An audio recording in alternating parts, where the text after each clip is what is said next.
Last night was a motion brought by the NDP. Jagmeet Singh was so proud of it. It was a pro-Hamas motion, and it passed. In a way, it didn't matter. No one takes Canada's foreign policy seriously under Justin Trudeau. They're certainly not going to take some non-binding statement of Parliament seriously. We used to punch above our weight, but we don't lately. We're not peacekeepers anymore. Remember when Canada did that? We're not even honest brokers anymore. Remember when Canada said that's what we were? We're just good for press releases, really. I mean, look at Justin Trudeau and Ukraine. He talks a good game about supporting them, but other than speeches and taking his photo, I don't know how many of those weapon systems have actually been delivered. I think we've sent precisely one tank, and I don't know if it's been used yet. But the one thing Justin Trudeau can still do, along with his NDP parliamentary coalition, is sell the furniture to destroy the moral capital that Canada has built up over the centuries, seriously centuries.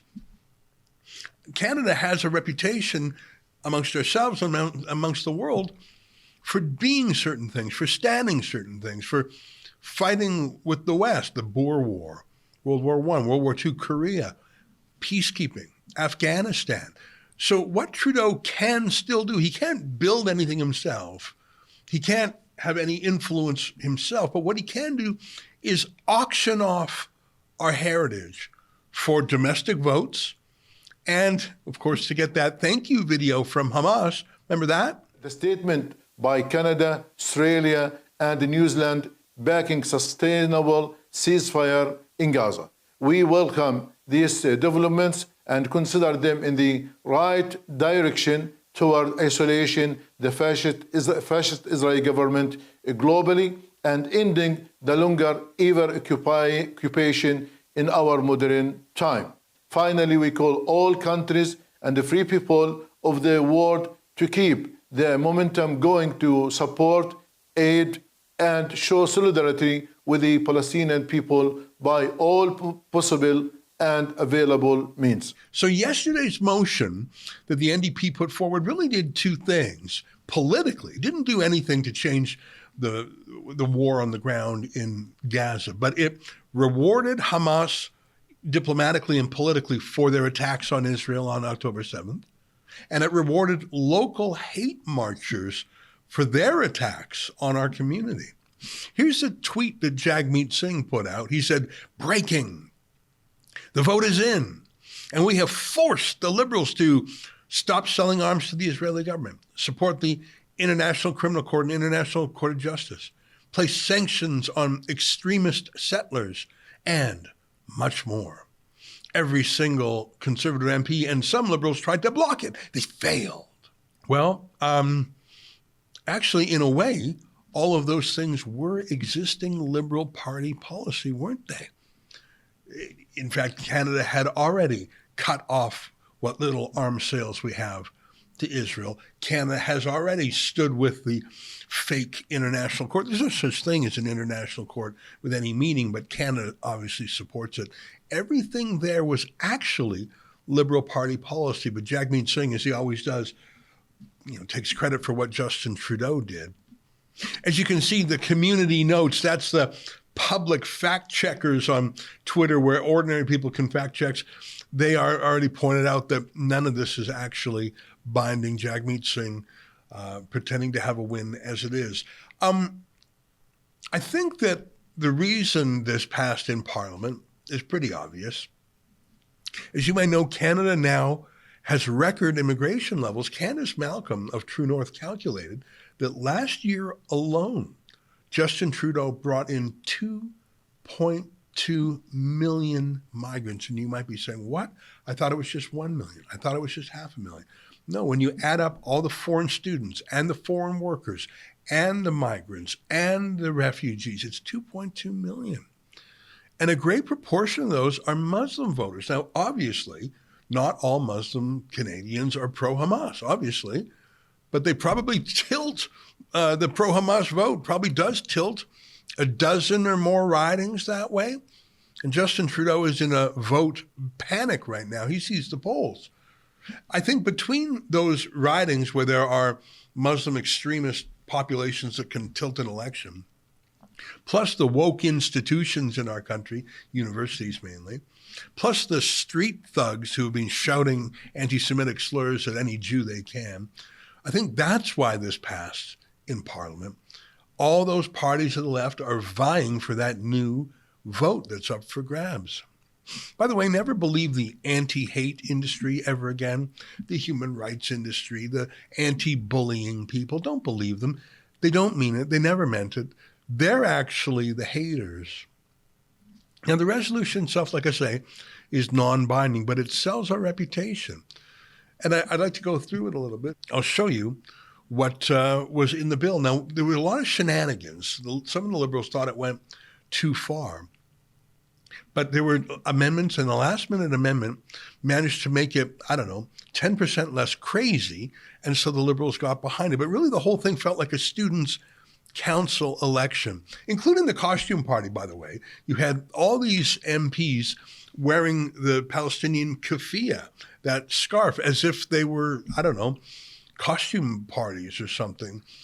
Here's a New Democrat member of Parliament from Edmonton. I know Edmonton pretty well. I lived there for years. I'm from Alberta originally. She says her job is to represent Gaza. Take a listen. And I'm going to be coming back every single day into this House of Commons and demanding the rights for Palestinian people. That was Heather McPherson. And here's Matthew Green of the NDP. This is quite something. He basically says, Hamas, they're not that bad. The Jews are worse. Take a look at him. Mr. Speaker, there's been lots of conversations in the House around trying to find balance, and in fact, the Conservatives' position has somehow tried to make this whole thing, all of the atrocities, all of the murders, all the deaths, as though it's solely Hamas's fault. So in asking for balance, not once have they acknowledged that the Hamas doesn't own F-16 fighter jets. Hamas doesn't own 2,000-pound bombs that have been dropped on civilian populations. Hamas didn't force people from the north to the south and then threaten to invade Rafah. Hamas didn't bomb schools and hospitals. So I would ask through you, Mr. Speaker, to the honourable member, in finding balance, in seeking balance from some of the ridiculous assertions from the Conservative caucus, could the honourable member please reflect on what the imbalance of power and the asymmetry of power and military might looks like in that region, and what the legacies of settler colonialism looks like here in this country? Yeah, looking at these folks just absolutely debase themselves and Canada as well, maybe a standing ovation for Yaroslav Hunka, the SS Nazi officer, wasn't an accident after all. And I'd like to compare the text that the NDP put forward with the one that the Liberals finally had an amendment that made almost all of them support it. I'm going to put on the screen the marked up version, which is in black. You can see it's sort of like that track changes mode on a Word document, if you ever use that. So you can see the black text is what the NDP proposed, and the strike through and the red text is what the Liberals put in there in order to support it. I'm just going to take a couple of minutes to show you what was in here. Again, a lot of this was actually Liberal Party policy. That's how far we've fallen. But I want to show you how crazy the NDP were. So I'm just going to start reading. The situation in the Middle East is devastating to many Canadians, particularly those with friends and family members in the region. All right, it's nothing objectionable there, really. The death toll in Gaza has surpassed 30,000, with 70% of the victims being women and children. Well, I'm going to stop you right there. Says who? Says Hamas. Hamas is the source of those statistics. And Hamas does not say that any terrorists are amongst them. Hamas makes up the figures, not corroborated. Obviously, there are some civilian casualties there, and we shouldn't take it lightly. But to quote Hamas numbers authoritatively shows that this is not a serious document. The next line was too radical for the Liberals, who struck it out. The Hamas terrorist attacks on October 7th killed nearly 1,200 people, and over 100 hostages remain in Hamas captivity. And you can see the Liberals added a few words to it. They said Hamas is a listed terrorist organization in Canada. So the NDP wasn't even willing to say that they were a terrorist organization. They had to have their arm twisted to say so. They say millions of residents of Gaza are displaced and are at risk of starvation, death, and disease. And Gaza is currently the most dangerous place in the world to be a child. Again, I wouldn't want to be in Gaza. It's a war zone. I'm not sure if it's accurate what they're saying. I think that there are wars all around this country. This is the only one that has the attention of the left. If you scroll down a little bit, you can see that the Liberals added a paragraph that the NDP didn't want. All states, including Israel, have a right to defend themselves, and in defending itself, Israel must respect international humanitarian law, and the price of defeating Hamas cannot be the continuous suffering of all Palestinian civilians. So what it gives in the first sentence, all states have a right to defend themselves, it immediately takes away, implying that Israel is not prosecuting its war in a humanitarian way, and implying that actually Israel is not allowed to finish off Hamas if it means that civilians have to suffer. That's an interesting maxim that has never been employed in war ever before in history. The war in Iraq easily killed 1 million civilians. Of course, the war that the Allies fought against the Nazis and the Japanese had tens of millions of civilian casualties on both sides. And the Allies dropped nuclear bombs not on military installations, but on the cities of Hiroshima and Nagasaki. The firebombing of Dresden and Tokyo were not military bases, but the cities themselves. And I'm not making light of that. I'm just saying never before in war has the idea of the other side having human shields said, well, you can't press on the war. You cannot take Berlin because you might kill some civilians. This has just never been a rule of war ever in history.